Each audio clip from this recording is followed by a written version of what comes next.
Ya kali kita bakalan ngebahas tentang fungsi variabel kompleks. Nah, kalau masih ingat, jadi kalkulus 1 bilangan kompleks itu ya, bilangan kompleks terdiri dari bukan dua bagian ya, kayak terdiri dari dua bilangan dalam satu fungsi. Yang pertama bilangan real, misalkan A gitu ya, A gitu ditambah dan ada bilangan imajinernya. Nah, ini ada I. Nah, itu bilangan imajiner. I itu kayak akar minus 1. Nah, ini bilangannya ada. Ya, ada di beberapa upaya buat dapetin ini ada. Cuma kalau mau dapetin ini tuh caranya tuh nggak biasa gitu. Misalkan kalau min 1 kuadrat, itu hasilnya 1. 1 kuadrat, itu juga hasilnya 1. Berapa kuadrat yang dapat hasilin min 1 gitu? Nggak ada kan? Nah, gitu. Jadi kalau misalkan kita mau cari tahu akar minus 1 itu berapa, kalau kita kuadratin, sorry. Nah, kalau dikuadratin ya bingung juga gitu. Jadi ini namanya bilangan imajinernya, imagine kayak susah, nggak susah sih kayak cara ada buat dapetin akar minus 1 itu nggak biasa gitu ya. Harus ada beberapa upaya dulu, bukan beberapa sih. Jadi intinya kayak susah dijabarin gitu kalau menurut gua ya. Nah gitu. Jadi I-nya itu kita tulis lagi umumnya akar minus 1. Oke. Nah, kemudian fungsi variabel kompleks itu ya ini tadi terdiri dari bilangan real. Bilangan real itu yang 4, 3, 2, 1 sama bilangan imajiner sini, bagian imajiner ya. Gitu. Kalau digambarin misalkan yang sumbu Y ini bilangan yang bilangan imajiner, menggambarkan bilangan imajiner. Yang ini menggambarkan bilangan real. Kan titiknya di sini. Misalkan F sama dengan, bukan. Kita pakai R dulu aja, karena masih ngulas. R sama dengan 4 ditambah 3I. Nah, yang ini, bilangan realnya ini 4. 4 di sini ya. Bilangan imajinernya itu 3. Misalkan ada sudut di sini, sudut ini tuh tangan ya, tangan antara arkestan berarti ya, tangan antara bilangan real, yaitu 4/3 gitu. Atau kalau ditulis rumusnya, arkestan X per Y. Oke? Gitu. Misalkan sudutnya di sini. Gitu. Nah, kalau mau nyari bilangan realnya, bagian realnya, nih, di sini ada R juga ya, sorry. Di sini ada R. Panjang R di sini ada R. Ini dari sini ke titik ini panjangnya R. R itu rumusnya apa? X kuadrat ditambah Y kuadrat gitu kan ya. Karena X ini merepresentasikan bilangan real, Y ini merepresentasikan bilangan imajiner gitu. Nah, terus nanti di sini tuh ada segitiga sikusi, kayak 90 derajat. Kalau berlaku 90 derajat, berlaku Pitagoras juga yang kita tahu ya gitu. Nah, kalau mau nyari X atau bagian real itu sama aja kayak R dikali cos theta. Tetanya itu ini arkes tangan X per Y gitu ya. Kalau mau nyari Y sama dengan R dikali sin theta. Jadi, cara buat nyari bilangan real sama imajiner itu ya ada kayak gini. Misalkan ini R ini deh, ini dikasih R apa ya? R besar deh yang ini. R besar supaya nggak ketukar.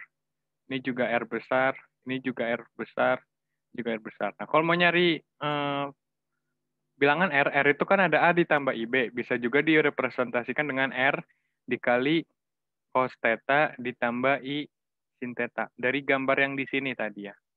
Nah, ini kali ini menghasilkan bilangan real. Ini kali ini menghasilkan bilangan imajiner. Kira-kira kayak gitu. Nah, ada juga bentuk representasi lain yaitu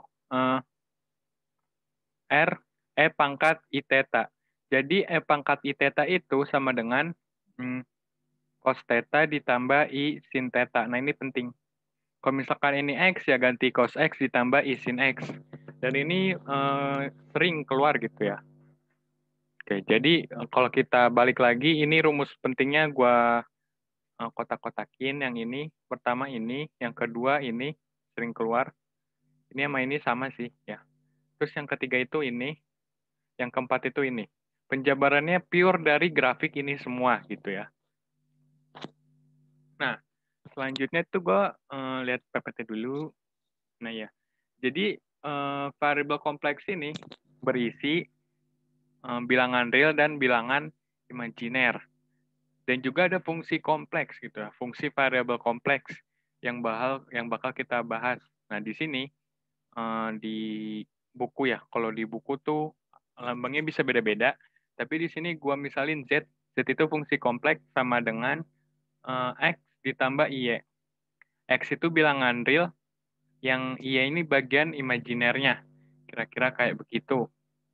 Nah, gambarnya kira-kira ya sama lah kayak yang di atas itu. Sebentar.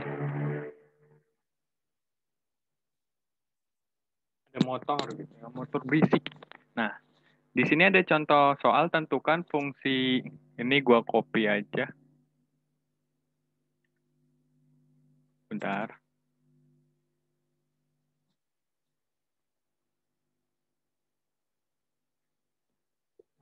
Ada sabar ya.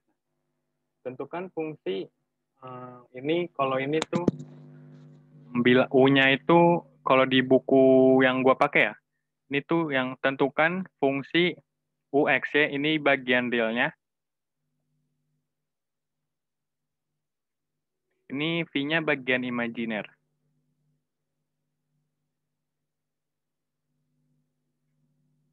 Dari fungsi FZ sama dengan Z kuadrat. Kira-kira kayak gitu. Nah, jadi FZ sama dengan Z kuadrat sama dengan X plus Y dikuadratin. Nah, kalau ini kita udah tahu rumusnya X kuadrat, ya. Terus ini, I dikali Y alias akar min 1 kali Y ya. Kalau dikuadratin, nanti hasilnya min Y kuadrat. Jelas ya? Jadi ini diperhatiin lagi, I itu akar minus 1. Jadi hasilnya minus Y kuadrat ditambah 2IXY. Ya, kira-kira kayak gitu. Nah, mana bagian imajinernya? Bagian imajinernya itu, gue misalin V, bagian realnya U.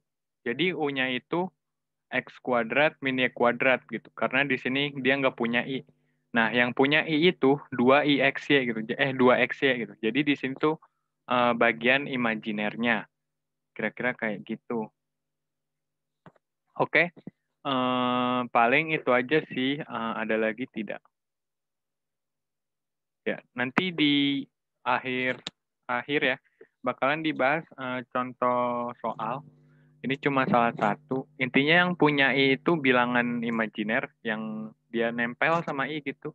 Yang nggak punya I, ini bilangan real. Mungkin gua kasih contoh lagi supaya biar nggak ribet gitu ya. Misalkan ada X kuadrat tambah Y kuadrat ditambah 2XY ditambah 4XI ditambah 6Y kuadrat I gitu ya. Nah, kalau kayak gini, mana bilangan real, mana bilangan imajiner? Bagian ya. Bagian realnya itu yang nggak punya I. Yang ini. Yang bagian imajiner tuh yang punya I, yang ini ya gitu. Jadi kalau kita jabarin lagi, ditambah, nah ini kan I-nya bisa dikeluarin. Nah gitu. Jadi ini bilangan real, ini bilangan imajiner. X kuadrat ditambah Y kuadrat ditambah 2XY, V-nya itu 4X ditambah 6Y kuadrat. I-nya nggak usah masuk ya, karena ini udah termaksud bilangan imajinernya. Ya kira-kira kayak gitu, kita ketemu lagi di materi yang selanjutnya.